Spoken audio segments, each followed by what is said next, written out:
Angela would have to take me with her, and she would cut out of school or be smoking in the schoolyard, and then I would go home. Of course, I was 6 years younger than her, and I would tell my mother, Angela's smoking. And listen, not everybody's going to agree with my decision. I can give a fuck less. You're in that position, it's you who got to face it, then you do what you need to do.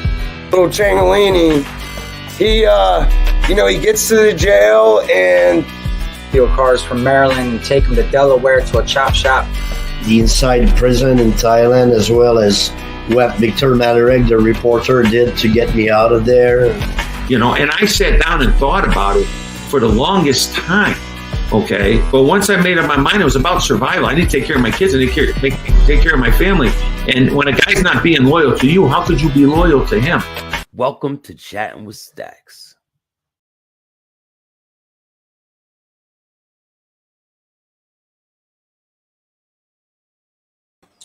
Welcome to another episode of Chattin with Staxx. I'm your host, Bill Staxx, and today we're just going to chop it up, man. What's good with everybody? I appreciate you taking the time to come and check my show out. Got a lot of good stuff you can check out.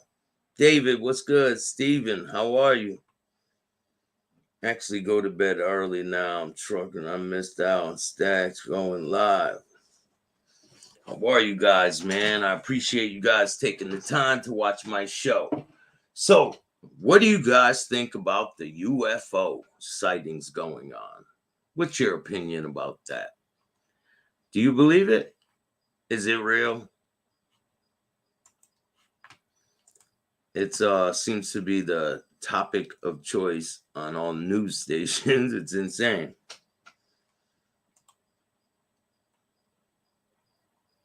There's a lot of stuff going on. Shout out to Jared Tillinghast. I'm going to be doing a show with him this week. And they're definitely here, man. It's good. Roscoe, how you doing, man? So we got some stuff. I got a show I'm going to be doing tomorrow. I was going to do it today, but I want to really be ready for it because it has to do with my uncle, my great uncle Donnie, who served in D-Day, a real man, a man's man. He was a great guy. He was awarded the Purple Heart. He was knighted in France, and I'm going to be telling his story. And here's a picture of me and him. That's a picture of him when he was a tail bomber in D-Day. Well, not in D-Day. He was in northern Italy. He was a tail bomber. He did tons of missions. And there are tons of articles about him. And I'm going to be doing a show about him tomorrow. So you guys will see what's up. He got shot down. He was a POW. And then he came back. And he went back. And he kept doing the missions and bombing. He was insane. Crazy. He told me all kinds of stories. And I'm going to bring those stories to you guys. But he passed away, I believe, in 2019 or 17, something like that. But I'm going to be explaining his story. But he was a great guy.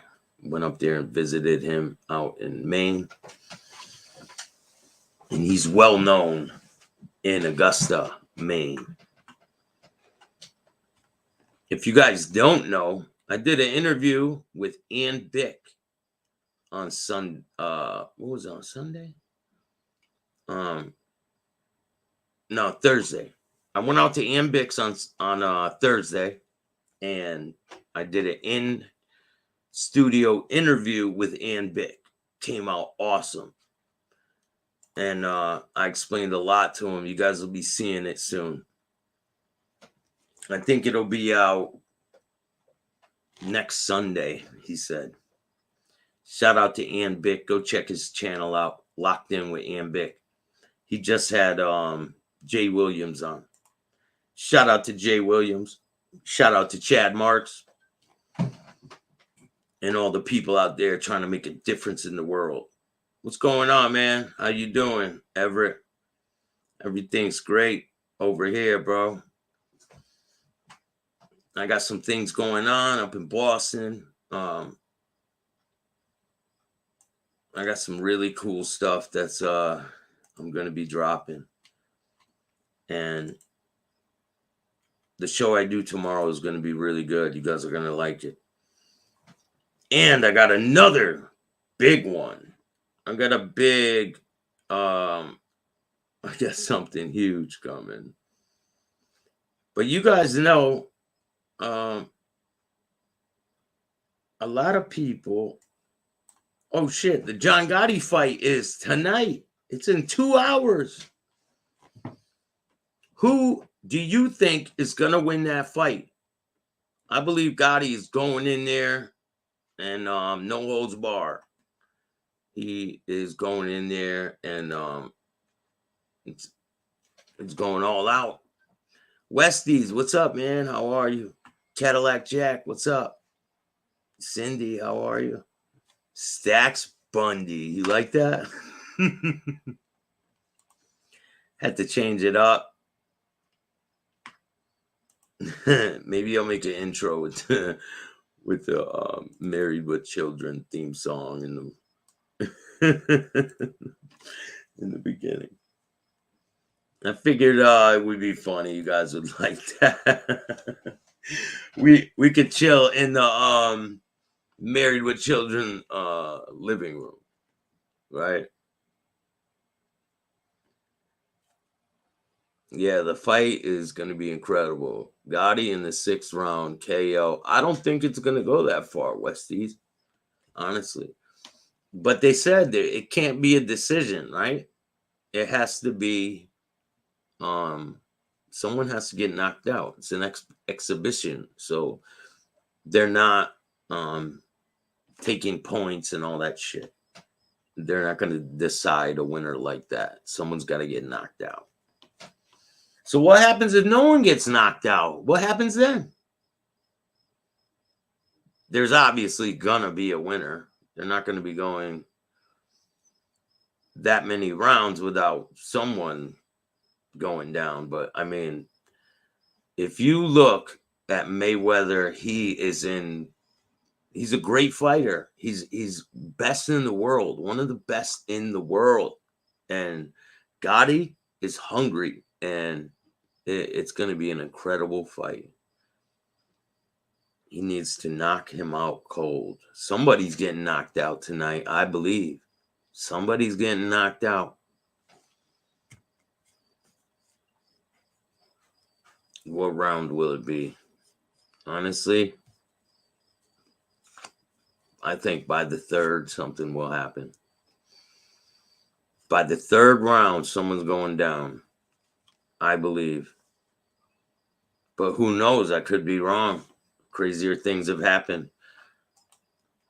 I believe Gotti has a really good chance of winning. But don't get no mistake, Floyd Mayweather ain't going to hand over anything. He has the experience, and it's going to be crazy. I really wish I could be there, but if it was closer, I would be there. Miami's just too far. I'll be down in Miami eventually, but Mayweather can't lose. No, it will really hurt his reputation if he loses. It really will bad. Mayweather doesn't lose. Cadillac Jack, you're right about that. His defense is insane. Let's play a video, and you guys can say for yourself. Let's watch it. Let's check it out.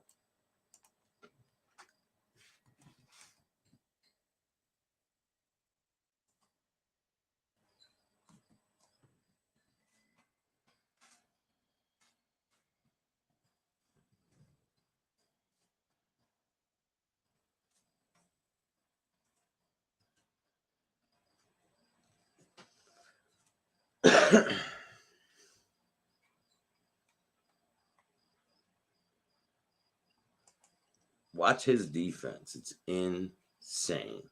Like,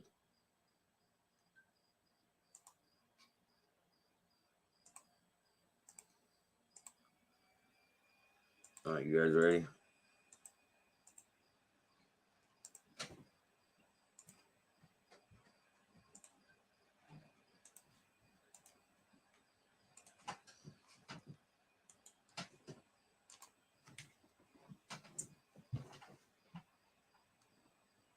Watch the defense. Watch how quick he is. He's just playing around.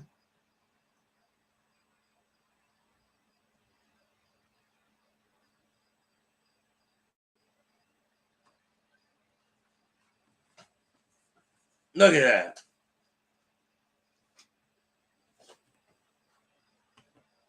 But Gotti is in great shape too. He's in the prime of his career right now. Boom. That just rattled his brain. Look how fast he is with the defense.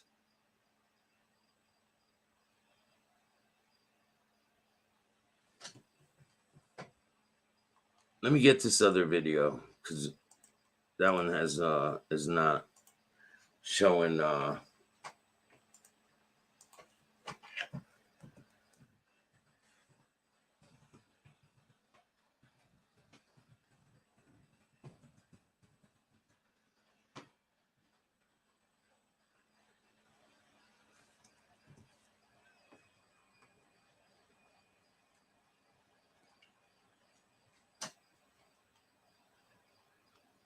I just saw one with him sparring. Here's one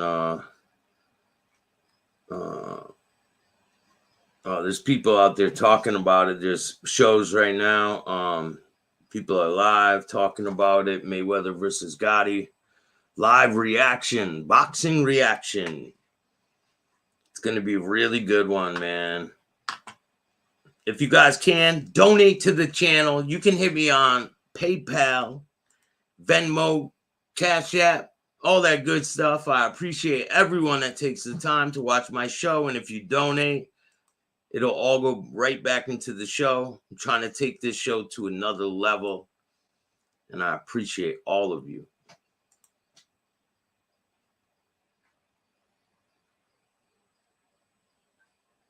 Right about that, Cadillac Jack.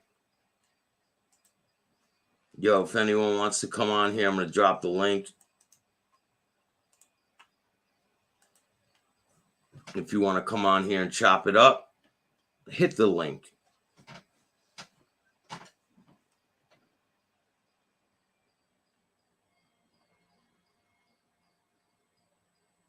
I can't stand him. I love to see him lose. He never lost. He never lose until a rope a dope. Damn, man. Yeah, them dudes be hitting hard. Like, somebody's going to get hit really hard tonight, man. All right, let's see. Are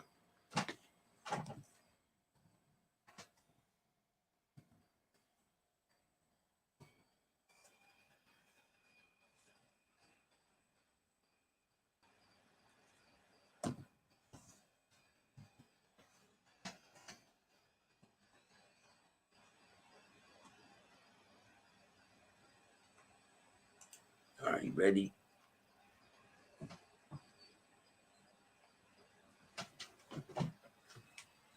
Let me let the ad play. This will boost Gotti's career so much if he wins this fight. It will be insane. You know they're going to go crazy. RV Docs, how are you, man? Shout out to you, bro. Thank you for joining me today, man. Who do you guys got on the Gotti versus Mayweather fight? That's what we're talking about here today. Who are you rolling with?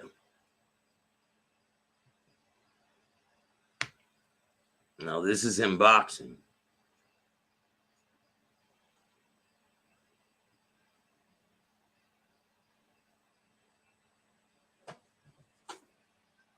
I believe Blueface is performing at the boxing match, right? Isn't Blueface gonna be there? Look at him, man. He's lacing him up. This dude's not a small guy either. I believe Gotti's way bigger than Mayweather, right? We'll look at the stats right after this. And then we're going to look at a picture of them side by side and see who you think is going to win this one.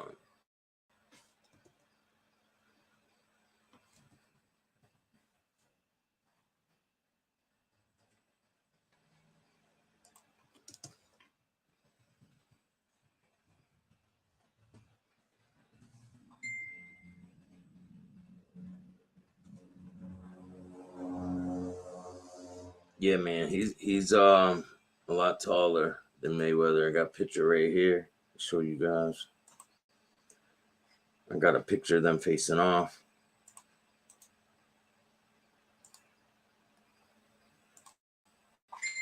I really wish I wish them both the best. I really do. You trying to hop on? Click the link, man.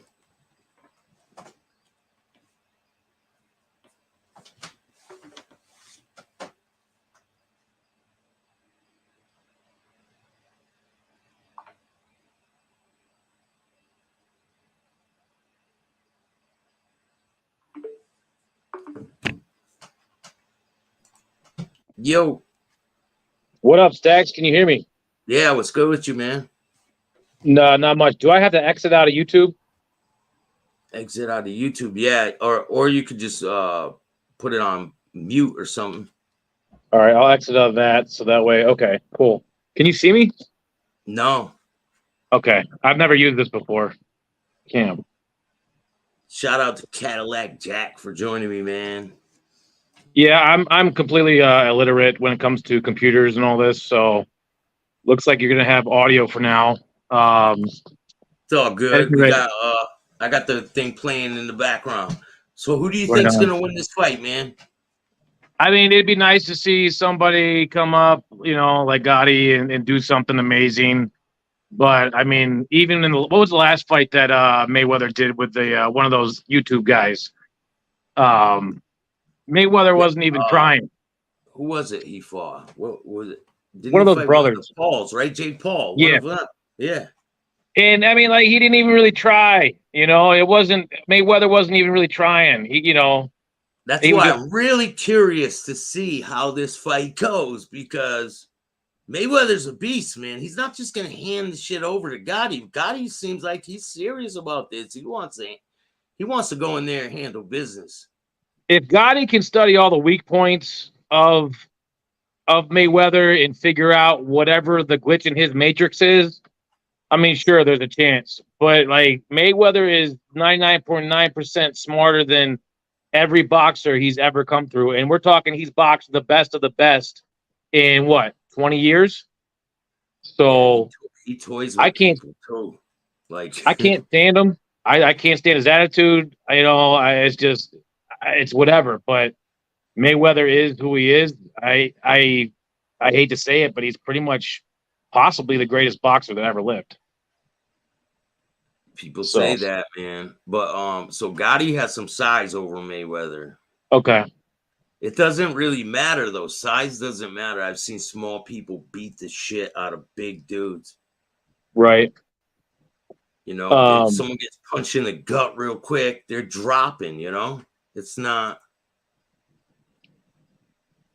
right. I mean, if he could get a couple kidney punches in and, like, you know, hurt him, you know, I mean, but that's the hard part about Mayweather's defense is he knows how to not get hit. But if he gets hit, I mean, who knows? If he gets hit a kidney punch or something, or maybe knocks the wind out of him, you know, hits him in the temple or something, I don't know. That's the only thing he's got. It's going to be a knockout, right? It has to be a knockout. Is that the rules? Because, I mean, how many rounds is this supposed to be? And is it going to be decided by points or what? Let me look it up. Because if it goes to 10 rounds, I mean, without a knockout, or 9 rounds without a knockout, you know, Mayweather's going to win. But I don't even think it'd make it to 9 rounds. But Mayweather's not a super strong guy. That's the hard part about him. I know. Is he's not going to knock people down in the first round. He's not like Tyson, you know. But Dude, I don't even see. I think whoever gets knocked out first, man. It's an exhibition, so I think it's 9 rounds or something, isn't it? okay. And so it's an anyone in the chat know? Anyone in the chat know how many rounds this fight is? So exhibition kind of means like it's not a full-hearted match. I mean, from Gotti's perspective, it's going to be a full-hearted match. But yeah, because Mayweather's retired. He's not in the right. You know, it's not like sanctioned by like the fight league type thing. Like right. So, I mean, who knows? You ever been to a boxing match before? Yeah. I was lifting the rope for the ring girl, man. That's right, the Asian girl. Yeah, the reason why I came back to the East Coast was because I got ripped off by a promoter. Wasn't paying me, man. When you got off the bus in Minneapolis and he had the two chicks wearing no clothes with the sign like "Welcome to Minneapolis, Staxx," I was like, this can't be good. Like, it might be cool, but it usually doesn't end well. And people usually that work with strip clubs and all that, they're usually involved in a few shady things, and you don't find out about it until you're already involved. So, well, I found out pretty fast, and I only stayed 3 months, man. I'm like, I don't want to be around this type of shit. Yeah, and I wasn't getting my money, but I will get my money, Jeremy. Trust me, I will get my money eventually. One way or another. It just added to the story of Staxx, you know, from where you've come, where you are now, where you're going. That's the one thing about you is you don't let anything stop you. You're more afraid of no, you're what is it? You're not afraid of failing. I'm more afraid of failing than not trying at all. Right, but you'd rather fail by trying than fail by not trying. And if you never ask, like if you never ask for a chance or an opportunity, the answer will always be no. You know what I'm saying? So right. You gotta just take life by the horns, man, and go for it. And I try to explain that to people, but getting sober has a big thing to do with it, man. If I wasn't sober, I wouldn't be doing any of the stuff that I'm doing. And I owe that to God. Right. You know? Yeah. Sober is very underrated in the mainstream. You need it, man. You got to care about yourself. I started caring about myself. I love who I am now. I love what I do. That's awesome. I don't care what anybody thinks. I don't care what anyone thinks about me, man. That's the thing. I'm good by myself. You know? I'm good by myself, and I'm even better when I'm around people because I'm able to help people now. Let me see if I can get the camera. It was great going to Ambix and getting interviewed, you know? It was huge, man. It's huge. And my career is going to keep going. Shout out to you, Chicky, man. What's up with you?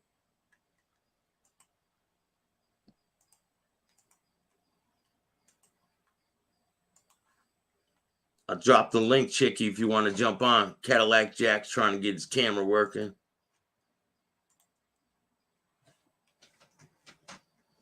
We love who you are, Staxx. Thank you, Cindy. I appreciate that.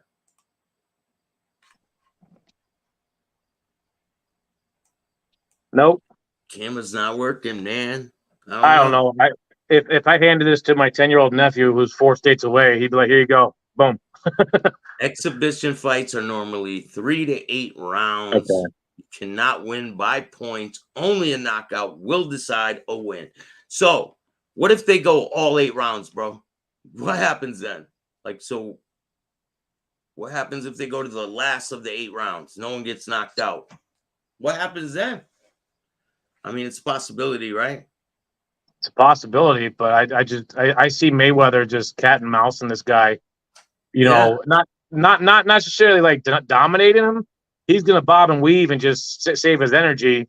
And as soon as just like Ali, as soon as his opponent gets tired, he's gonna boom boom boom, lights out. Find an opening, boom, and it's right. Lights out. One of them's going down, man. I really hope it is Gotti that wins this fight because he deserves a win, and he deserves a prosperous career in boxing. Right. Who you believe?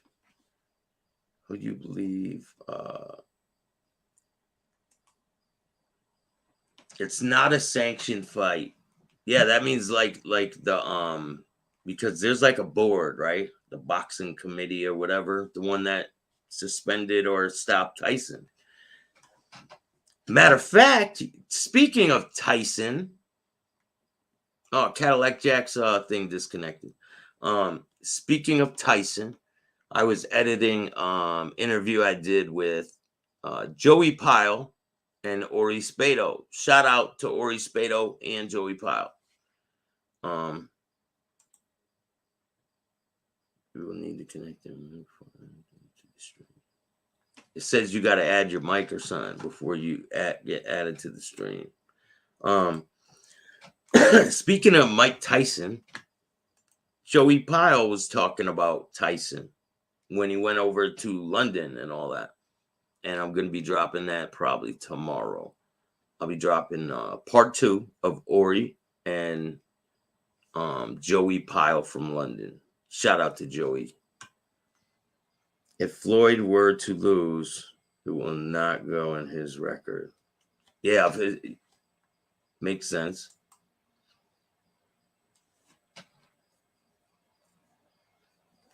That's good though, right? For him. It won't go good on his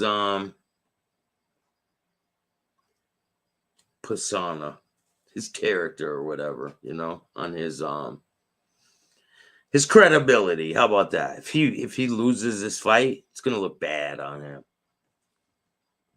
But Gotti is not just gonna go in there and not. What's up, man? There we go. I don't look like a Cadillac Jack, do I? We got Cadillac Jack in the building, man. All right. Here, let me get this so the people can see your name. Cadillac Jack, what's good, man? Not much. I'm in the hotel. My truck's in the shop, so I've been having the hotel blues since Tuesday morning. Oh man, I'm still getting paid. Travel around, I have the hotel blues, man. I see wild shit going on around the hotels too. Yeah, usually on the weekends, hotels are full of a bunch of young kids that are playing softball, baseball, hockey, some sort of youth tournament, and you're not going to get to the gym, you're not going to get to the pool after 5 p.m. They own the place. Yeah, the whole place it's their hotel. Yeah, last time I was in the room, right? I was laying back. I see a flashlight go by the windows. What the fuck? I look out the window. It's the cops. They're next door. There's like a building. Someone broke in, and the 2 cops are going around the building looking for the guy. I'm looking out the window. I see the guy jumping out the thing and running, man. And I got it all on tape. Yo, that reminds me of the story of one thing about you is you got a bunch of crazy stories from back in the day. That, like, when you talk about running, how you had some sort of shotgun or something. Yeah. And some dudes like tried robbing you or something. I don't know. You were running and there was a shotgun involved. I don't know. Do you remember that story? Yeah. Well, so me and another kid went to get some weed back from a kid. Went to rob him for weed and weed and money. And I let him hold the shotgun. And I told that story on AMBix, man. Yeah. Told the whole thing. Yeah. From start to finish.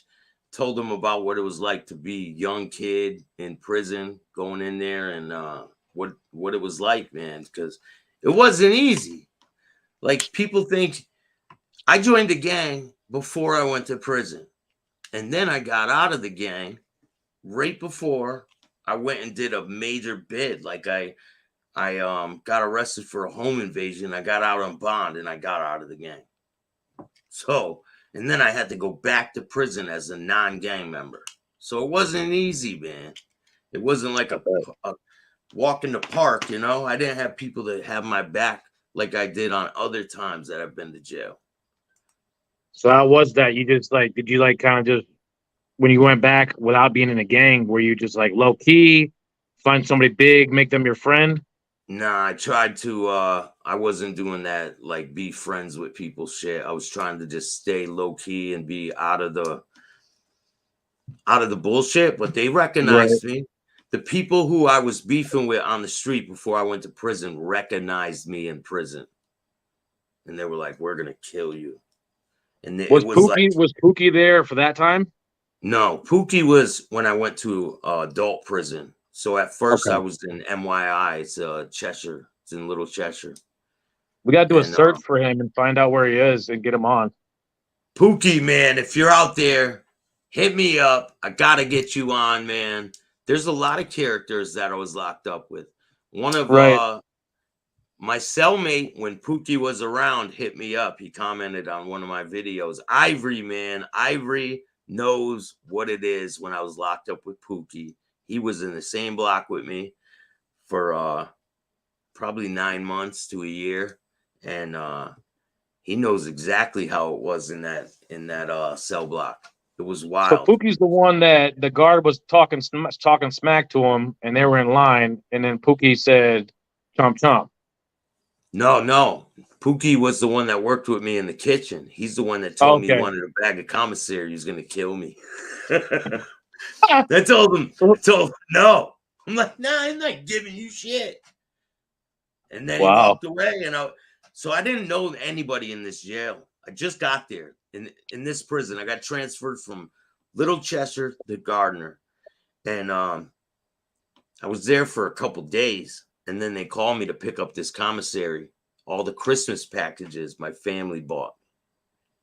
And they bought me all of them. It was like not a good thing, man. So it kind of puts a target on you when you're walking back to the block and you have a cart and other people are coming back and they have one. And I got 6 of them. So it kind of put a target on me, you know? So when I got back. And how long were you in at that point? 14 months. Okay. So you were somewhat established. Yeah, but I just got to this new prison. Oh, the new unit or the new prison. And it's an adult prison. And I'm only 17. My birthday was just passed. Screw that. So like when I first got there, they couldn't even put anyone that was 18 in my cell until my birthday hit. And then they could do it. And then they were So you had a cell by yourself, huh? For a week and a half. Okay. And then so they go to put this guy in my cell, right? And I'm like, you ain't coming in here. I'm like, no, I don't want you in my cell. And the cops are like, he has to go in your cell. They go, take your shit and go on the top bunk. He has a bottom bunk pass. So that shit made me more mad, man. Rat Hunter, man. Mob Rat Hunter, how are you? So I'm like, I'm more pissed off, right? I'm like, what the fuck, man? I gotta put my shit on the top. So I move my shit. He comes in, and I'm mad. I don't want him in my cell. He looks like a chomo to me, right? But I'm a young kid. I'm 18 years old. I just turned 18. And I go, you got to leave. We got to figure a way to get you out of my cell.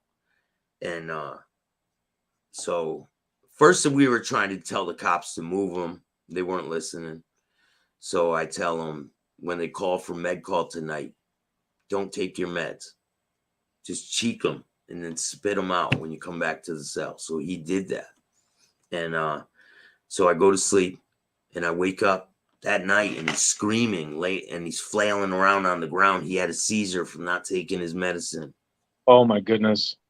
So the cops run in, right? He busts his head. He's flapping on the ground. I jump off the bed and I bang on the door and the cops come running. By the time they come running to the door, he sits on his bed. And the cops are like, what? And I'm like, he just had a seizure. Get him out of here. And they're like, no. And they just leave him and walk away. Damn it. So the next day comes and they pop each door, each cell, and they let you clean your cell, right? And they let you get rec time. Like you can use the phone. It's for like 45 minutes. It was 23-hour lockdown at this prison. So you only get out for like 45 minutes to take a shower, use the phone, work out, do whatever you want to do. So, but they only pop certain doors because it's like a very dangerous place. Like you can't have too many of the people out at the same time. And so they pop the door and I tell the dude, I give him a AA battery and I tell him, throw it at the cop. So he takes it and he whips it at the cop. So it flies right by the cop's head. And the cop's like laughing like it's a joke, right? And the guy's like starting to cause a ruckus. Like he's banging on the door. He starts ripping his mattress apart and starts stuffing the mattress stuffing in the toilet and flushing it. It starts overflowing. And we're on the bottom tier. And he's flushing the toilet, it's overflowing, and I give him another AA battery, and I say, hit him with the battery. So he grabs it, and he whips it, and it hits him this time, right in the face, man.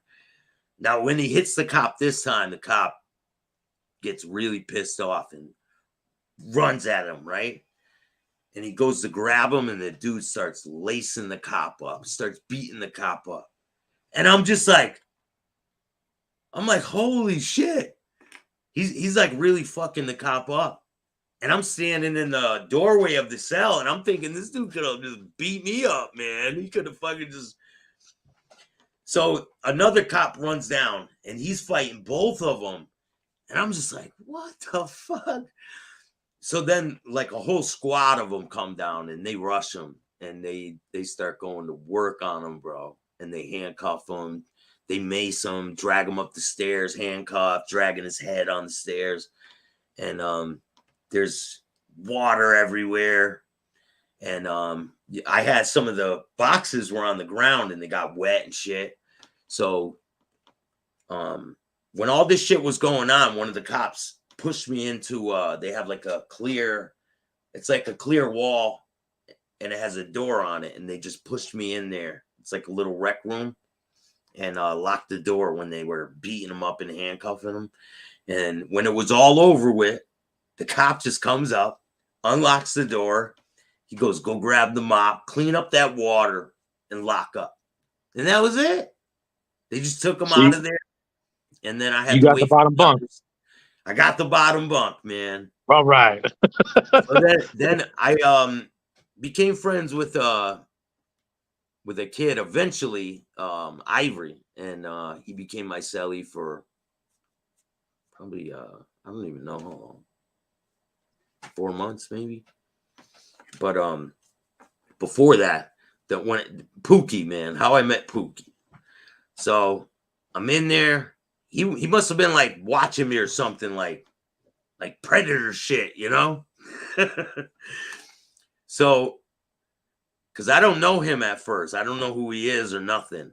Because he's in a gang and shit. He rolled with the gang I used to roll with. And they tried throwing you over like a second story, third story, like front porch deck or something, right? A porch, yeah. That was a rival gang. That was some wild shit too. That was that. What's his name could tell you about that one.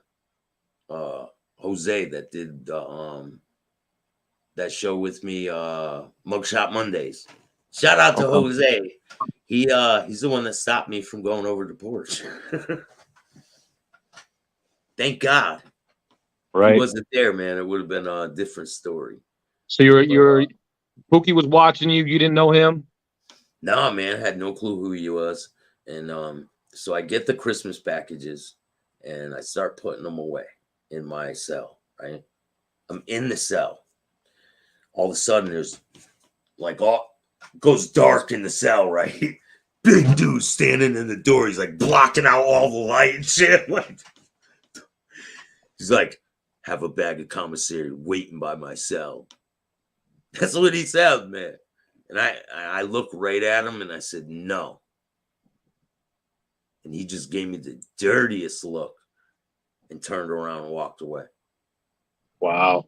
And I was just like, I'm dead, man. I'm not. Right. I'm not putting commissary in a bag, and I'm not putting it at no one's cell.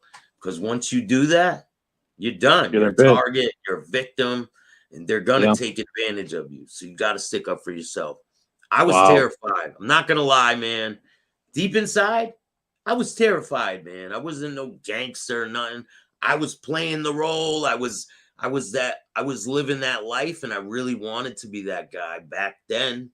Don't want to be that guy anymore. But back then I wanted to be. And I was willing to do whatever. If I had to stab him, I would have did it. So and I thought that's what was going to end up happening. But it wasn't. So the next day, Randy, what's up, man?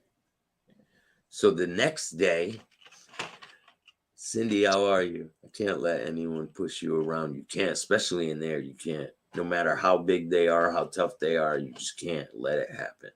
If it happens one time, it'll happen over and over and over. It'll never stop. Fuck that. That's my only suggestion to people. You're going to prison, stick up for yourself. Don't go hitting the biggest guy in there. Don't do all that shit.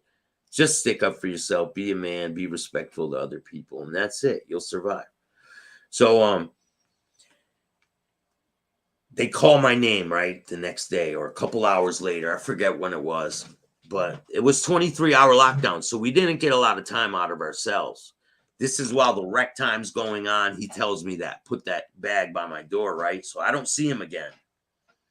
So they pop my door and say, they call my name, and I'm like, fuck. So I look out.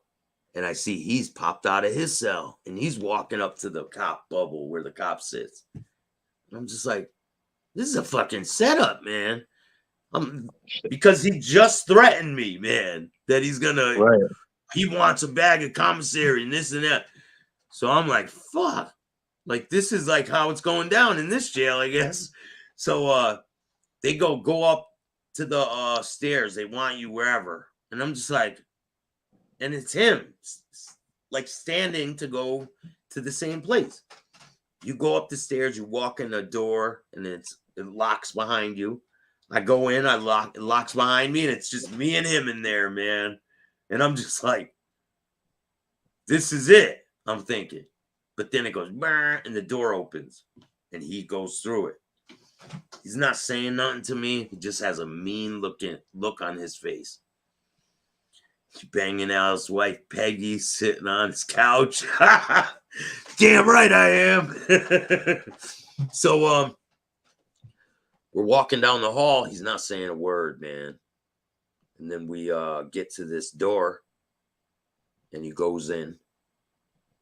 And then I'm like following him. And then I walk in. And there's these, they're like COs with like white shirts on that work in the kitchen and shit. And they sit us down at a desk. And they're like, we're hiring both of you for the kitchen. Both of you are going to be working in the scullery port. So when you eat in this prison, it was a gang prison back then in 1998. Well, yeah, 98, 99. 99 to 2000, I spent New Year's Eve there.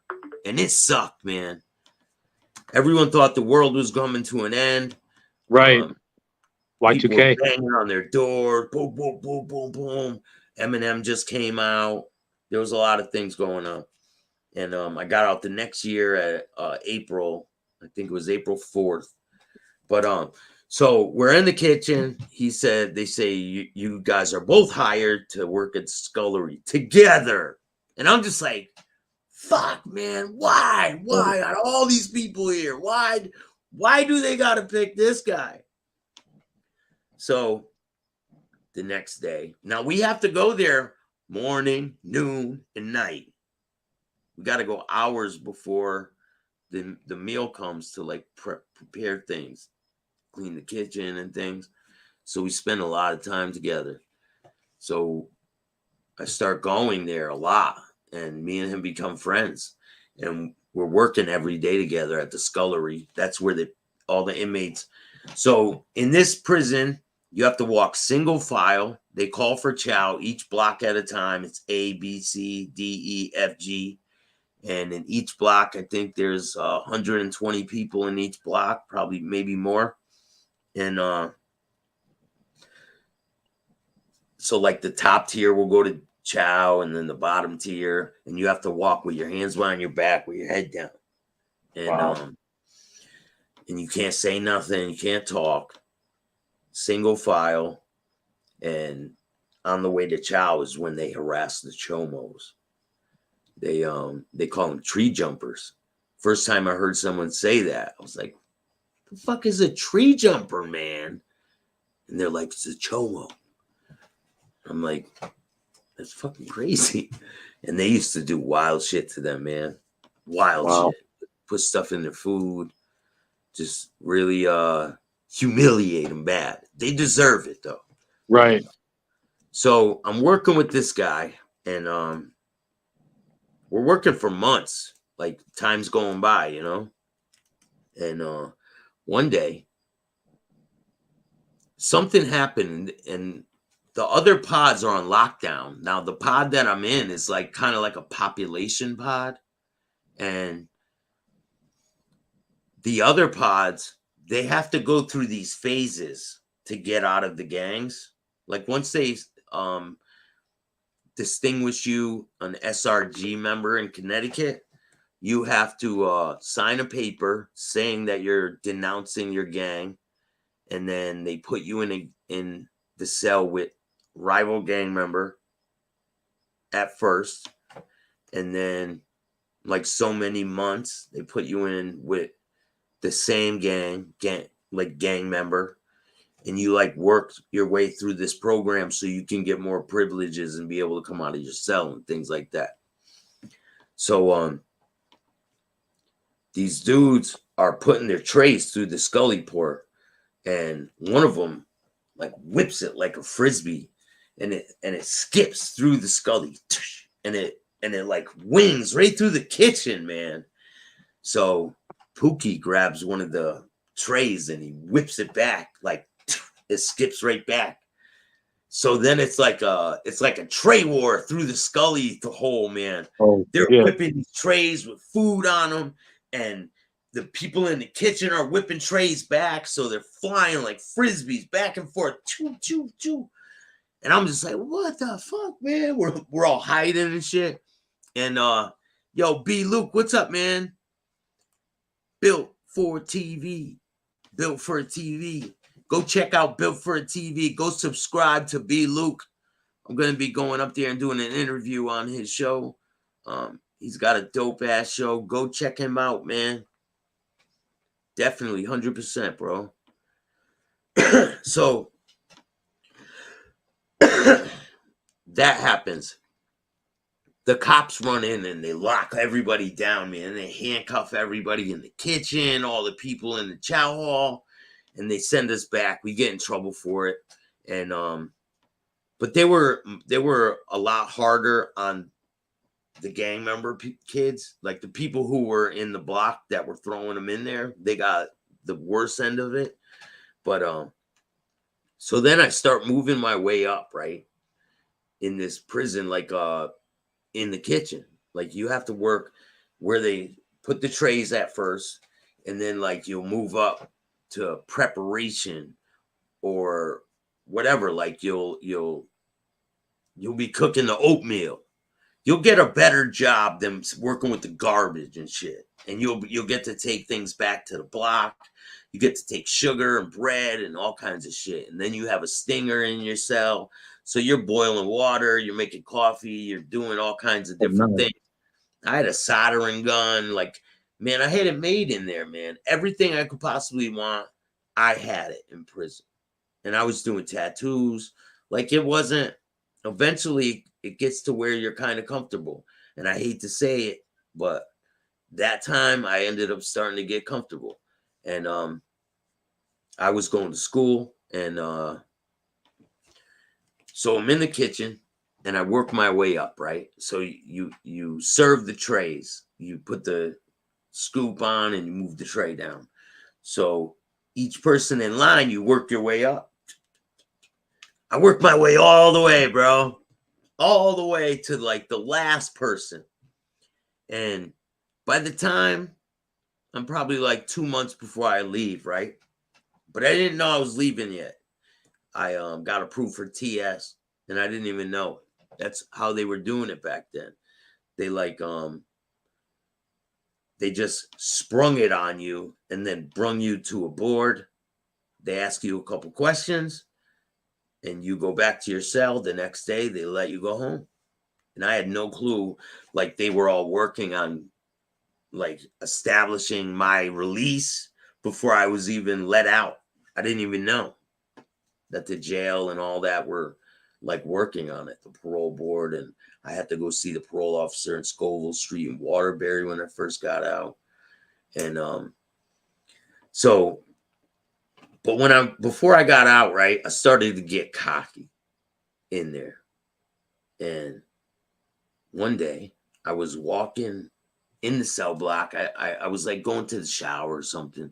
And I looked over and I saw 2 dudes doing some crazy shit in the cell, man. Like, what the fuck? But I'm a young kid back then. So I'm like, you know, another thing is if you're going to prison, don't look in other people's cells, man. Right. Mind your business, man. So when I get to the kitchen that day, I go up and me and Pookie are tight by this time, right? We're talking like he knows me, man. And I walk in there and I'm like, man, I'm like, what the fuck, Pookie? I'm walking wherever and I see this and I'm like, that shit would never happen to me because the dude wasn't doing it willingly. You know what I'm saying? You know what I'm trying to say, right? Right. Dude was taking it, man. Wow. And I said, that will never happen to me. And all of a sudden, this dude like moved, he went like this, and these dudes come out of everywhere and grab me, man. They all grab me. No. There's a dude on each arm to grab my legs. I can't move, man. I'm struggling. I'm trying, and I can't move. This dude walks up to me. You still think it can't happen? I'm like, obviously, I see it can, motherfucker. And then they let me go. They taught me a valuable lesson that day. Keep your mouth shut, right? Get comfortable. Don't get comfortable. Keep your fucking mouth shut, man. My mouth has got me in trouble in prison, you know, talking shit to the cops. And right. It's like, just learn when to shut the fuck up, man. That's a hard lesson sometimes, huh? It is. It like makes you humble real quick, man, when you got to walk back, like, you know. But it shows you like the type of stuff that really goes on in there, and it's no joke, man. It wasn't like it wasn't fun, you know. Did you have like a farewell with Pookie? Like, hey, I'm getting out. No. Good. No, Pookie ended up leaving on bad terms. I'll tell you what happened there. So one day I'm sitting in there and I hear a commotion happening. I'm sleeping, right? I wake up and I hear bang, bang, bang. I hear screaming and yelling, and I don't know what the hell is going on. It's the middle of the night. It's like 3 a.m. So I jump off the bunk and I'm on the top bunk at this time. I'm on the top tier, and I'm Ivory is my cellie at this point. Shout out to Ivory Hancock, man. He knows what's up. So I look out the door, and they're pulling a dead guy out of the cell. He has a sheet wrapped around his neck, tight, and he's dead. And they pull him out, and there's one guy trying to cut the sheet off his neck. The guy's already gone. Right. And they bring the other guy out in handcuffs, and they bring him up the stairs. I'm just like, wow, man, he killed his cellie. And I came out. So the state police come in, and they pull everyone out of their cells, and they interview everybody one by one. They interview each person. What did you hear? What did you see? All this shit. And then when we go to rec, think we were on lockdown for like a week though. We couldn't leave our cells. We had to eat lunch and dinner in there and everything. And when we come out for rec, there's crime scene tape on the cell. And the guy was supposed to get out like a month later, man. It was crazy. So Pookie's the one that did the murder?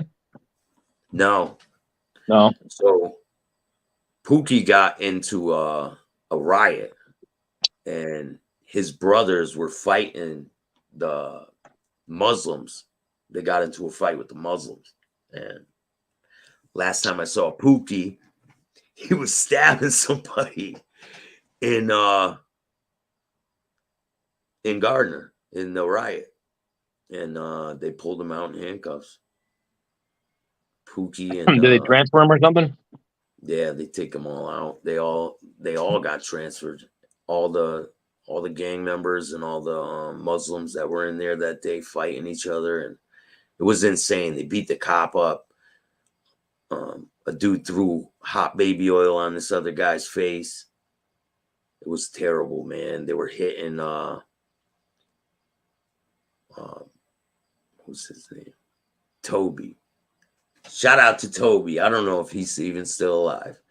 He was getting stabbed, and a lot. They were hitting him with a lock in the sock, and they were stabbing him at the same time. And you somehow stayed out of all that, huh? Well, I played the wall, man. There was a universal weight bench. Me and Ivory stayed the fuck away from that shit. We were trying to avoid. We were the only white boys in the block, so it was like me and him with our backs against the wall, man. And that was it. It's what it was. We just like stuck with each other. So I got a question for you. Yeah. And I realized, like, and this is true in my life too, a lot of my great memories are with people that are no longer in my present life. They might be in a different state because I've traveled, I've lived in different cities, or I've lived in New York, I've been a ski bum up in Colorado. I've done the cowboy life in Southern California, up in the high desert. And I've got a lot of great memories, but those people aren't currently in my life. I mean, I might make a phone call with some of them. Do you have any friends today, or, maybe family members that are like diehard friends that you still see, or is a lot of it just people in your past? Yeah, I have someone I was in the gang with. I still talk to him. And we used to do a lot of crazy shit together, man. I'm talking about shooting and crazy shit. Just stuff we should not have been doing back then. Like, yeah, I grew up in the suburbs, and it was like lower middle class, and there was like one neighborhood over the way. I grew up south of Richmond, Virginia, so of course there's gangs and stuff, and there was gangs, like suburbanite wannabe gangs that did crazy stuff. But this over is in our neighborhood, it's kind of like suburban, but I mean it's kind of like like a suburban neighborhood, but it's back then. I don't even know how to explain it, man. It was a lot of different, a lot of Spanish people from Puerto Rico, a lot of Dominicans. It was not just white people, it was a lot of mixed people. But a lot of the gang members came from Hartford, and they would come to Bristol, and they'd set up shop. Like the guy who I got down with, the guy who I ended up joining the gang under, he was from Hartford, and he had his own set. We had some dude from New York come down, was like running weed and stuff, and he was an amazing basketball player. And I remember he was in my backyard. My dad, when I was little, he put up a basketball court, taught us how to play basketball. And here we are 10 years later, or 5 years later. I'm like 12 years old. My brother's 15. And we got this dude from New York that can ball, and he's pulling out like $1,600. He's gonna go buy a PlayStation 1. And I'm like, this guy's the coolest dude ever, Yeah. And then come to find out he's a complete piece of shit. You know what I'm saying? So, I mean, he's 19 years old, hanging out with a bunch of like middle school and high school kids pushing drugs, but it is what it is. But that's about the extent of my gangster life. Yeah, I grew up south of Richmond. Yeah. My uncle lives in Charlottesville. That's one of the top places to live in the United States. Howie Long lives there. His wife, I forgot his wife's name. She was like a famous actress or something. But yeah, that's one of the nicest places to live in the country. Shout Prime real out to estate Brian, there. man. Shout out to my Uncle Brian. I'll be going down there and seeing him soon. Yeah, if you're That's a coming good through, I story, mean, I Dad. travel a lot. If you're coming through like that area, I need to keep posted and we could meet up, whatever. Definitely, man. I've Buy been you to lunch the or something. University of Virginia. I've been down there. So you've probably been to Carter Mountain. Have you been to Carter Mountain?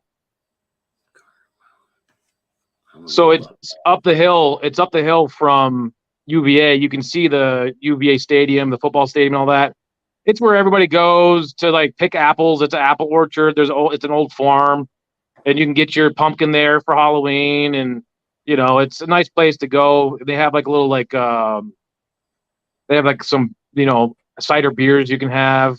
It's a nice place. I went to a party on the University of Virginia, man. I had a great time there too. I was drinking back then, but Sure. had fun. I drove down there with one of my friends, and I think we were around, I don't even know, man, 20, 21. Just got out of Okay. prison. Got out Yeah, when I there's a was place. 21. Started framing houses. There's a place down there. If you go down there, it's called the White Spot, and it's like some Greek guy or whatever. He makes gyros. He's probably still there. He's a cool character or whatever. What's his name? But Lives down in Virginia. 23-1. Josh. he's over in Virginia Beach, 757. Yeah. That's how I got to know you. That through you went on his show, and I was like, who is this character? And out of all the people he's had on there, I was like, this guy Staxx, he's a great storyteller. And you get into like, interviewing people and kind of sitting back and maybe asking questions. But I'm like, dude, your personality when you were talking and sharing stories, I was like, this guy's a character.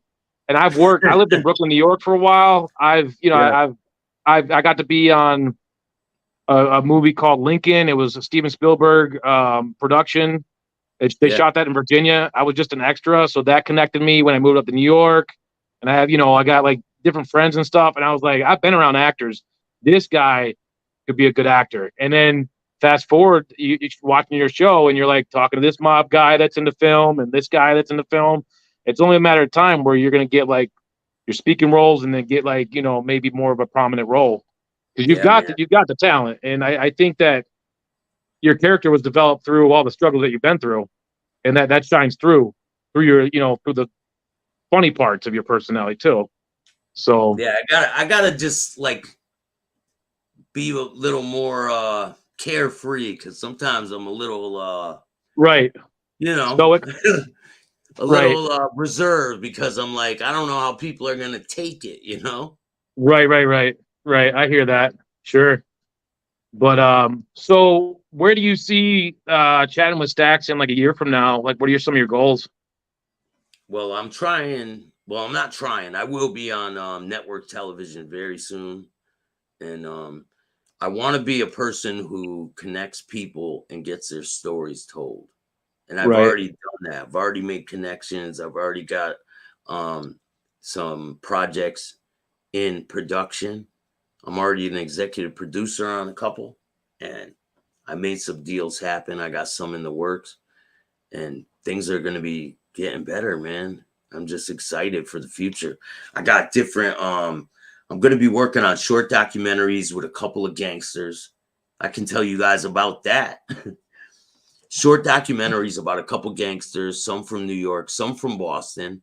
And I have a couple other documentaries that have nothing to do with gangster stuff, but is more like sports and oriented from different famous boxers and MMA fighters.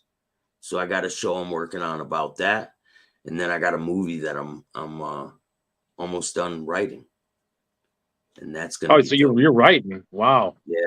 Yeah. That's hard.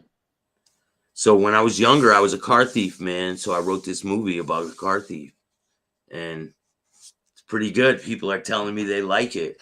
I wrote the first couple of scenes. The whole movie is outlined, is done, the outline of it. And I have the first couple of scenes done, and I'm just gonna keep working, man. That's it. Like, I mean, if you're prepared, I don't know what the saying is, but pretty much like, there's no such thing as luck. If you're prepared and an opportunity comes, you're not going to squander that opportunity. You're going to excel in it. Even if it's not something you're not familiar with. I got to spend 2 weeks with a retired Marine recon guy. He was older. He was drinking himself to death. He left his girlfriend. He was diagnosed with stage 3 cancer. Ran into him in Staten Island just randomly. I got a hotel. I was going to be staying with a friend in Queens. And the next morning, he winds up talking to me. I'm like, who is this guy? Then we just were partners for like 2 weeks. And I knew that he had to quit drinking. And we did. We wound up finishing, after 2 weeks. He's like, all right, Steven, I'm going to get sober. And he was sharing all the stories that he, through his job in the military, which was kind of things that he was told to kind of be proud of, because you can't talk to the counselor, because after your first, whatever, you talk to the counselor, and if you show any signs of like remorse, they might pull you out. So all those years he was kind of covering it up. And one of the coolest things he would say, and there was this one big dude, they would do these airdrops, and this big old hoss from like Iowa or something, and they'd be ready to do a jump. Everybody's nervous, but they're like, we know our mission. And the guy would say, as I walk through the valley of shadow of death, I will fear no evil, because I'm the baddest motherfucker in the land. I thought that was badass. So, man, I got some stuff I'm gonna share with you guys, man, about my uncle that was shot down with Banner Pass. Was that World War II or Korean War? Yeah, World War II. Wow. Was he in the U.S. military? Yeah. Okay. Right here. His rank is right there on the bottom. I don't know if you can see it. He That's your dad's brother or your dad's uncle? My mother's uncle. Okay. He was on 716th Bomber Squad, 449th Bomber Brigade, 15th Air Force. That's what he was in. It's a lot, man.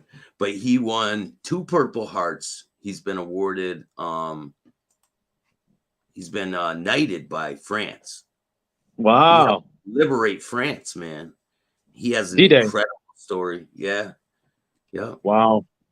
He was a tail gunner. And I got some pictures from back from then, and it's crazy. I have pictures of him there. I'm going to be sharing them tomorrow on the show. You should check out my friend. He did like a short film, like a D-Day type of like reenactment. He went to California. He lived in Vegas. He lives in Vegas, but he went to California and like had had his friend like swim out in the water and look like he's storming the beach type of thing, and then he digitally put in the I don't know what the boats are that have the fingers. Oh, duck boat, like a duck boat. Yeah, and then he went to Ireland for some film festival, and he won an award for that. And amazing guy. He just spends hours and hours on these computers doing this computer stuff. Where and can you come back? Like, what's that? Where can I see it? Look up Israel David Groveman, and idgfilms.com, IDG Photography. And he started out like maybe 15 years ago just doing wedding photography, thinking, okay, this is helping, a supplemental income type of thing. And then through his connections and everything, I met him on the Lincoln set. He loved Daniel Day-Lewis. I didn't know who Daniel Day-Lewis was. So that just, me and him stayed connected. I moved up to New York. He came up for some sort of networking event, and we've been friends ever since. He moved out from Maryland to California. Dude, he was making over $100,000 in California, moved to Vegas with his wife making about $70 a year.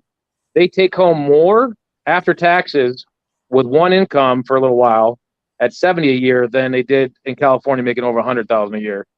And Yeah, that's so, crazy. Here in Connecticut's the same way, man. You can't make a lot of money. They will take it all from you, man. and now they want to go digital currency where like everything the whole cash, like underground, the whole, hey, let me do this side hustle without letting Uncle Sam know. That's going to be gone pretty soon. You Unless think? you like barter. I honestly don't think that people are going to let that happen, man. I don't think they're going to stand for it. The digital shit. We'll figure out some sort of bartering system. Florida already wrote a ban on that digital shit. So Florida's not going to deal with it. I'm sure Connecticut, I don't know if they'll follow suit. I hope they do. I don't want to deal with Connecticut's fairly Democrat, right? I don't know, man. I don't follow politics at all. Like, that's safer that way. It's a lot better that way. Dude, these people are killing each other over politics right now. Makes no sense, man. It's not that important. I mean, just believe in your country. Stop the bullshit, man. Like, what the hell is wrong with people, man? Right. All this pride shit shoving in people's faces, and it's just out of control. It really is out of control. And if you took the TV away and like 95% of social media away for like 3 months, people would be like, hey, how's it going, neighbor? The whole like, I mean, I read a book years ago. Like the suburbs were designed to keep people close, but not close, competing with the Joneses, you know, and then you had the Home Depots and all that, where people are spending a lot of money to make everything look nice. And then, you know, when COVID hit, the terrorists, the bad guys weren't over in the Middle East. The terrorists could be your neighbor, could be your grandma. You know, let's be scared of everybody. Oh my goodness. Everybody's leery now of people. They don't know who to trust. You don't know what to do. Oh, you voted for that guy. Oh, he wants to kill us all. You voted for that girl. Oh, she's this. And I'm like, yo, if we just like take that off the table and just didn't watch TV for like 2 months, you'll find yourself when you turn the TV back on, you'd be like, wow, there's a lot of shenanigans on here. I was not really even thinking about how it affected me, you know? I just saw a post that NASA said that there's going to be solar something and it's going to shut the internet down for 3 months.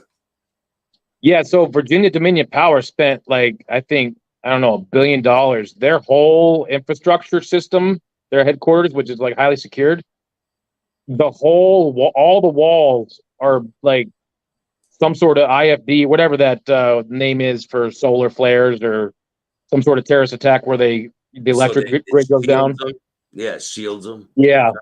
So, yeah, I'm trying to buy land and basically like just get away from all of it and be prepared for whatever. You see this smoke, bro? Something's gonna come next. What comes next? You see the smoke?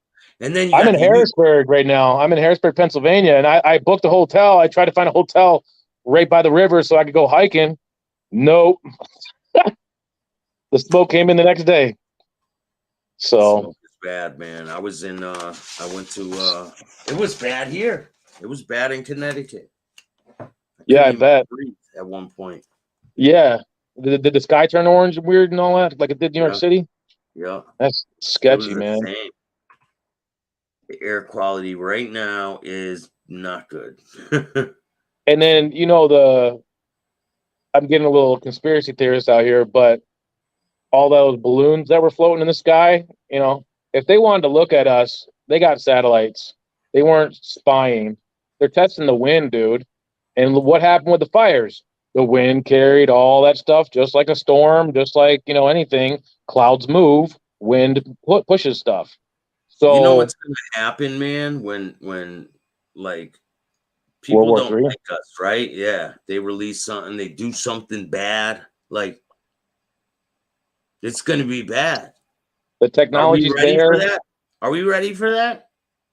Well, the thing is you won't even know. And I don't know if the media would put anything on there. Like, look what's happening in California right now. People are just randomly, you know, gone. Are they going to say like, hey, get your gas masks? You know, that's the only thing that'll survive. Yeah, but where? Right. People don't have those on hand, bro. I don't got one on hand. I've been doing research to find them, to like figure out which one's the best one that's going to last. And like, if I don't use it for 2 years and I put it right on, it's going to work. And that's pretty much, through some sources that I've heard, that's pretty much the plan right now as foregoes with what's going on in the grander scheme of things. And this isn't shit I heard from the internet. This is from some interesting people that would be privy to this type of information. And I might disappear tomorrow, so if you won't hear from me. So Cadillac Jack got hijacked, man. Right.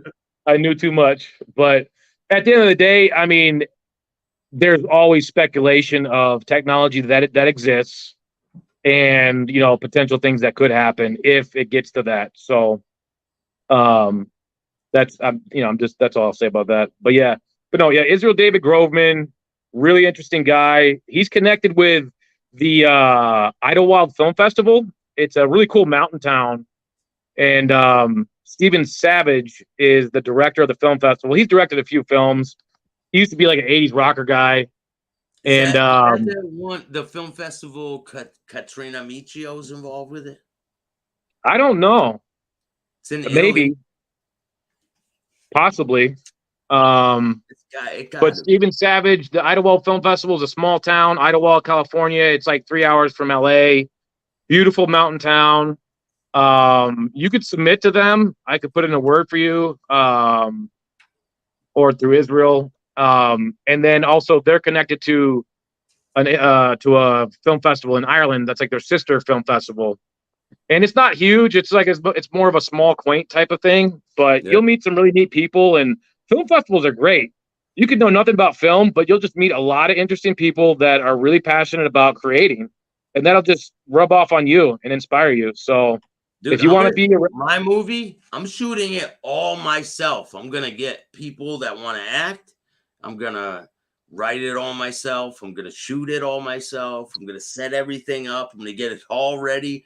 And so I got no one else to blame if it comes out like shit, right? Right. With the editing, I would definitely have like a friend that knows how to edit, like maybe like advise you, because that's probably the hardest part of, post-op. I would have professional people edit it, But yeah, I mean, that's the best way to do it. Is the only way you're going to get good at something is doing it yourself. I got access to professional equipment. I've been stacking it up, man. I've been like, all that money I made DJing. What do you think I did with all that money? I bought cameras, bought microphones. I got everything I need to shoot this shit. Nice. I got it all, bro. I'm really big into B-roll. Like, you get the sun rising, over the city buildings. You get like a kid riding a bicycle. You just hear the bicycle spokes. And it leads up, like maybe some cool music playing, and it leads up to two guys in the car that are like, "Yo, let's rob this motherfucker," or whatever. I don't know. It's similar to that, man. I'll tell you what it is after. Okay. Yeah. Gotta have you sign an NDA first. So. Sure. Yeah, I know about those. Yeah, the film that I was on with Lincoln, you couldn't even take pictures. And I did take a picture, but I didn't wrap myself out. They literally brought us all. We're still in Union soldier uniforms, and they got us all together. And they're like, "All right, somebody took a picture today." And I'm like, "It was not me. It was not me. I know nobody saw me." And then somebody else. You're in the picture, right? Are you in it? I'm in the movie, but you think you're doing everything to get on camera as an extra. I've got the super blonde hair, and I'm like, okay, I'm the only blonde around here, so I'm gonna let this stick out a little bit more. And then I'm like smoking a rolled cigar. That's where I learned how to roll cigars. Or roll cigarettes was the film, because you couldn't have Marlboros or Newports or whatever.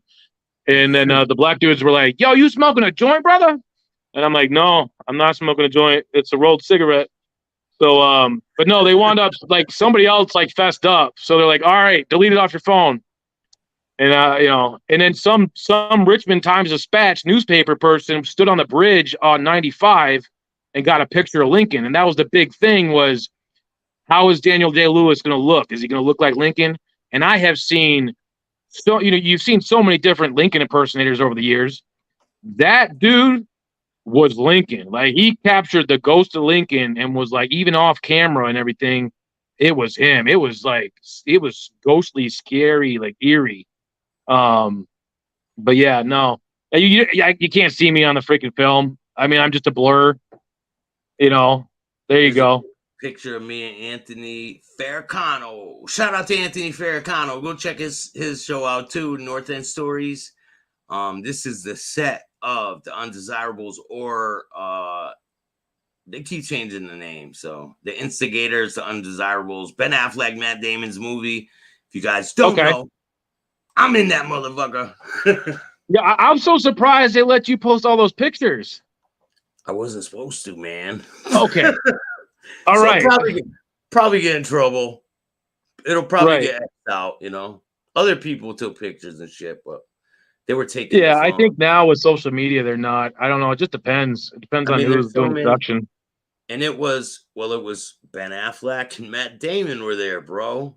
Wow. Casey Affleck was running around like a chicken with his head cut off. And yeah, those guys can get stressed out. I have did you see the video of in there? You posted on Instagram a while back. Yeah. Yeah, I think, and then you posted a few photos and stuff, and I was like, dude, how is he like isn't there an NDA somewhere here? Yeah, it was inside. I was inside, and it was just the extras and shit. Before they started filming, I just filmed that's a little cool. bit. Yeah, before like, when they were like filming, I didn't have no phone. I was out there for hours and hours, bro. So I just took a couple pictures before and after. Right. So, and somebody snuck a picture when I was getting interviewed by the news. So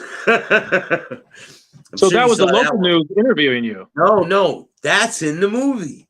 Oh, okay. All right. Those are fake newscasters interviewing me. Okay, right. So that's why I was like, how if this is gonna make it in the movie, how is he taking pictures of it and putting it on his Instagram? But I'm getting interviewed from the fake news in the movie. Right. So there's a hostage situation going on in Boston City Hall, and I'm outside. I have a suit on. I have a briefcase, and I look like a bank executive. I'm next to another guy with a suit on.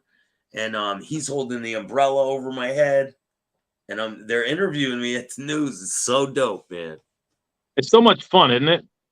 It really is. Just to be able to experience that was insane. And Anthony Farrakano played a cop at the hostage scene. Boston PD right there? Yeah. Cool. All them cops in that video I posted, they weren't cops, man. None of them were. I worked with one guy. He was a cop in Batman, and there's like a fight scene, and right at the bottom of the screen, you see him. He freeze framed it and took a picture of it. It's him and another guy just doing that number, NYPD type of thing. I got to be one of George Washington's bodyguards. That's the only speaking role I ever had. Was Thomas Hickey was my counterpart bodyguard. And he wound up getting hanged in real life in like not in his personal life, but in Manhattan in like the 1700s. I was a thief or something, counterfeiting bills with Thomas Hickey. I was Thomas Lynch or something. And Thomas Hickey, I didn't make it to that scene. We were talking about it, and he was hanged. It was actually Petersburg, Virginia, but we filmed, but for the story's sake, it was in Manhattan. And he was the first person hanged for treason in the Revolutionary War. And I said to him, he's like cutting an apple with a knife and eating it. And then you see George Washington getting off of a horse and everything. And I say, they all look real, right? They all look real, like with all the outfits on, and the wigs and everything. Yeah, it's cool. And I said, the general looks worn out. I believe he's going to Congress to resign. And that was all. That's it. And then, so the show comes on. It's a TV series, like a historical series. And then my mom is like expecting me. Are you there? Yeah. Okay. So my mom is expecting me to be on like one of the episodes. So she sends me a picture of the TV of some other dude that's not me. I'm like, Mom, How do you not know your own son? It did look a lot like me, but then eventually it came up, and then there I was, and I got arrested. Yeah, we had one scene where we're drinking whiskey, but it's actually apple juice, and we get arrested for making counterfeit bills. And this skinny dude's the one that's picking me up. So you're And in I'm the like, union? Are you in the union in the movie, or are you? In the Civil War movie Lincoln, I was a Union soldier. In this show called Legends and Lies, I was a bodyguard for George Washington. So I guess that would be in the Colonial Army. It was Yeah, the that's precursor cool. to what the Secret Service was. And then check this out. I did research on my genealogy, and one of my ancestors was a bodyguard of General Lafayette in the Revolutionary War. How crazy is that? That's insane, man. Like, what are the So chances of that? my first speaking role, and then I wound up doing genealogical research, and yeah. So I know you I don't saw know. my interview with Robert Lasardo. Shout out to Robert Lasardo, man. He's one of my favorite actors. When was that? A couple days ago. Possibly. Since I got in trucking, dude, I have not been following you as much as I like to. The schedules change a lot, and I'm usually in bed early and everything. And then I've gotten off of YouTube, and I haven't been following YouTube as much. But That's Robert Lasardo. Can you see him? yeah, what movie was he in? Man, he's in a whole bunch. His Right. catalog is so huge. Right.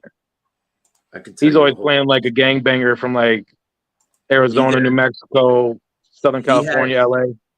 That's why he's stepping outside of that role. He's done a wide variety of work, man. Right. People get typecast. Yeah, and I asked him that. I said, "Do you feel like you get typecast a lot because of your look and stuff?" Because I feel like sometimes people look at me just because I got tattoos, and they just look at you a certain way sometimes. But when I have a suit on, it's a little different. They look at me a little different, and and I know I'm worth that, so I'm gonna keep presenting myself well, and I like to dress sharp, man. I don't care what no one thinks about that, you know? It's amazing how customer service can change on how the way you look. It's amazing how people perceive you on the way you look. And I remember I drove Uber for a while, and then people knew me as like an Uber driver, and I'm like, I've done a lot of cool stuff, I'm not just an Uber driver, whatever. So, and then now that I'm a truck driver, dude, you mentioned you're a truck driver, girls want nothing to do with you. It's the weirdest thing. And I make more money as a truck driver. Because they think you like lot lizards or something. Maybe, I don't know. And trust me, if you've seen a lot lizard, you're not going to like one. So they're not the most attractive looking women. I've only had one lot lizard approach me. She was wearing a hoodie, and it was like 10 o'clock in the morning. And then my windows rolled down, and she's like, "You want to visit?" And I was like, "No, I'm good." And then she's like, "Can I get some cash for food?" And I gave her $10, whatever. Get out of I feel bad for them that they're in that type of situation. Like, what type of girl grows up and is like, when I grow up, I want to deal with my emotional problems with drugs and alcohol, and to get those money, I want to do things with dudes that is pretty, something that I probably shouldn't be doing. It's sad. It's sad that people have to do that, The cyclical, mindsets, People, a lot of sick people out there, man, and hopefully this world can get it together. At least I'm not one of those people anymore. I used to have a fucked up way of thinking, man. Right. I thought my way of thinking was right all the time. It wasn't right. Every time you went to jail, it wasn't your fault, right? Yeah, it was never my fault. I didn't do it. I don't belong to be here. What the fuck? It's the system and this and that. Right. Man, I deserve to be in prison every time I went there. Right. Sometimes the glove didn't fit, and you must have quit. When I didn't go, sometimes I belonged in there. Right. But it is what it is, man. Yep. But man, thank you for joining me, man. I appreciate you, bro. I'm about to jump off here. I got editing to do. I got to get some stuff done. It's been really fun having you on, man. Is there still people in the chat? Yeah. Cindy. Italian Stallion. What's up, man? What's up, Staxx? Cadillac, Jack? Can't believe they didn't show the fight tonight on Zeus Network. I wait all night, no fight televised. It will be on at 11 o'clock. Half hour, they're going to start fighting. 1.5 hour. So, And where do you for put it? I think it's on Zeus. Zeus. Okay. There's a link online. Just type in Google, right? Type in Gotti versus Floyd. I think it's like $15 to watch it. I'll message you on Instagram with a couple film festivals that I highly recommend submitting to, where they do probably. that. It's just a really good opportunity to meet people and just share your passion, share your creativity. So Hell yeah, like-minded people. You network, and who knows, man. Thank you, Thank Staxx. you, man. Well, if you guys like this type of content, make sure you hit the like, subscribe, and notification bell so you could get my videos every time they drop. And if you don't like it, too fucking bad. Peace.